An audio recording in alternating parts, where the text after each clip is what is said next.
안녕하세요, 닥터혜자입니다. 그 병원 이마거상 잘한다더라 해서 상담도 받고 예약도 하고 했는데 이제 또 막 인터넷을 찾아보니까 이마거상을 고정하는 방식에는 본터널링도 있고 엔도타인도 있고 너무 많은 정보들이 또 올라와서 고민을 하시는 분들이 많이 계세요. 그래서 오늘은 이마거상의 고정 방식에 대해서 한번 알아보는 시간, 본터널링과 엔도타인 어떤 게 더 좋은지에 대해서도 한번 말씀드리는 시간을 가져보도록 하겠습니다. 이마거상은 저희 구독자분들이라면 이미 너무 익숙한 수술이실 텐데요. 눈썹이 이렇게 떨어져 있어서 눈두덩이가 좁아서 코통주름이 생기거나 바깥에도 빗자루주름이 생기거나 그리고 이마 자체가 탄력이 떨어져 있을 때 눈썹이랑 이마를 이제 올려주는 그런 리프팅 수술이라고 생각하시면 되는데요. 이제 우리가 어쨌든 눈썹과 이마를 중력의 방향을 거슬러서 올려야 되잖아요. 그래서 초반에는 올려있는 조직을 고정할 고정 장치가 필요해요.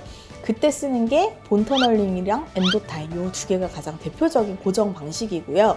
이 두 개는 사실은 장단점이 좀 명확해요. 본터널링 같은 경우에는 수술자 입장에서는 재료대가 조금 상대적으로 저렴하다라는 장점이 있고요. 수술 받으시는 분들의 입장에서는 일단 이물감이 적은 그런 장점이 있지만 이게 한 포인트이기 때문에 고정점이 조금 약하다라는 단점이 있다고 저는 생각을 해요. 엔도타인 같은 경우에는 수술자 입장에서는 이건 진짜 재료대가 좀 들거든요. 재료대가 드는 단점이 있지만 고객님들 입장에서는 고정점이 면으로 넓으니까 고정력이 조금 더 강하다는 장점이 있을 수가 있고, 단점으로는 이게 어쨌든 부피가 좀 있다 보니까 초반에 이물감이나 만져지는 거에 대해서 조금 불편함을 느끼시는 그런 면에서는 그게 또 단점이라고 생각이 됩니다. 각자 어떻게 고정하는 방식인지 조금 자세히 알아볼게요. 본터널링 같은 경우에는 우리 머리에 있는 두개골에 이제 뼈가 두 층으로 되어 있거든요. 쉽게 얘기하면 뼈가 겉에는 피질이라고 하는 아주 딱딱한 뼈에 둘러싸여 있는데요. 그 부분에 이제 드릴로 구멍을 뚫어서 실을 고기로 통과시켜서 한마디로 벽에다가 이제 못 박아서 액자를 걸듯이 두개골에다가 실로 우리 두피나 이 조직을 고정을 해주는 방식을 본터널링이라고 해요. 그래서 그 뼈에다가 낸 작은 터널을 실을 통과시켜서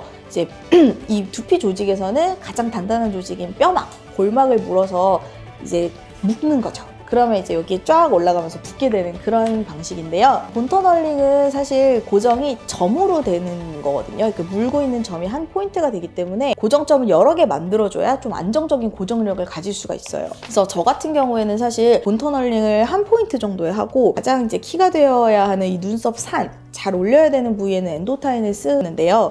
제가 엔도타인을 쓰는 이유는 조금 더 고정면이 넓고 안정적인 지지력을 가진다고 생각을 하기 때문이고, 본터널링의 약간 단점이라고 저는 생각을 하는데, 요거를 얘기할 때는 제가 요 치즈 와이어링 이펙트라는 단어가 있어요. 요거에 대해서 설명을 좀 드려야 돼요. 예를 들어서 우리가 약간 물컹물컹한 치즈를 철사로 이렇게 조인다고 생각을 해보세요. 예를 들어서 뭐 철사를 치즈에 걸어서 이렇게 두면 치즈는 물컹물컹하니까 그대로 있는 게 아니라 약간 이렇게 치즈가 쪼여지거나 이렇게 늘어지면서 결국에는 치즈랑 철사가 분리되게 되거든요. 우리 여기 이제 걸고 있는 골막이 단단한 조직이긴 하지만 결국에는 움직임이 있고 사람의 조직이다 보니까 실이랑 연결이 잘 되어서 유착이 돼 있기도 하지만 이 치즈 와이어링 이펙트처럼 조직이 물려서 이렇게 떨어지는 경우도 있거든요. 그래서 안정성이 조금 덜 담보가 된다고 생각을 해서 저는 가장 중요한 키포인트는 엔도타인을 사용하고 있습니다.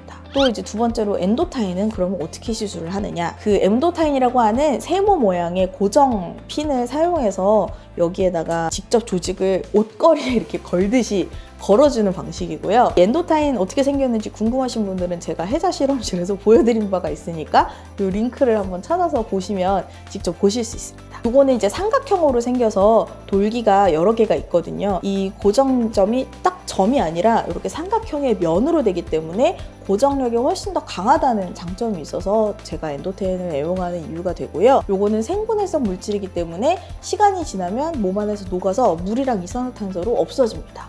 그러면 이제 또 여기서 고민하시는 분들이 생겨요.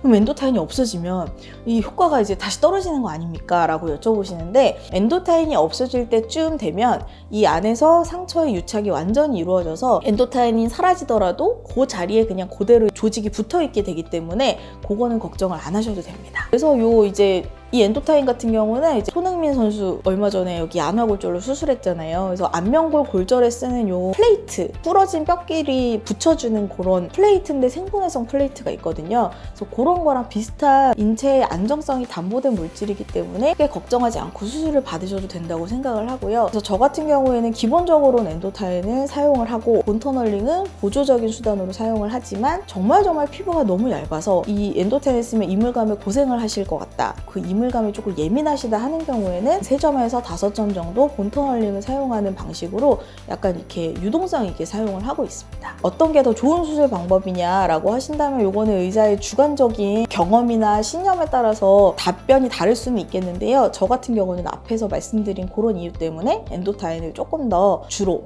메인으로 사용을 하고 있고요. 근데 사실 이게 엔도타인을 쓰느냐 본터널링을 쓰느냐보다 더 중요한 건 박리를 얼마나 넓게 정확하게 잘 하느냐 이거든요. 박리가 제대로 안 돼 있는 상황에서는 엔도타인이 아니고 엔도타인 할아버지를 갖고 와서 여기에다가 해도 한두 달 지나면 뚝 떨어져요. 왜냐하면 여기서 잡고 있는 인대들이 풀어져 있지 않기 때문에 다시 그냥 자기가 있던 자리로 돌아가려고 하는 힘을 이길 수가 없거든요. 어떤 재료를 쓰느냐도 중요하지만 가장 중요한 거는 어느 정도로 정확하게 그리고 넓게 박리를 해주느냐, 그게 가장 중요한 점이다.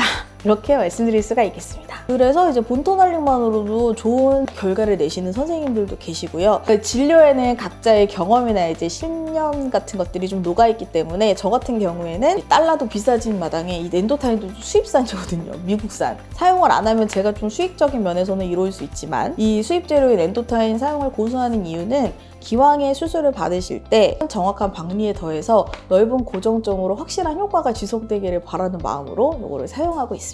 저를 믿고 찾아오시는 분들과 오래오래 건강하고 아름답게 나이 들고 싶은 저의 마음이기도 합니다. 오늘 영상이 도움이 되셨다면 구독과 좋아요를 눌러주세요.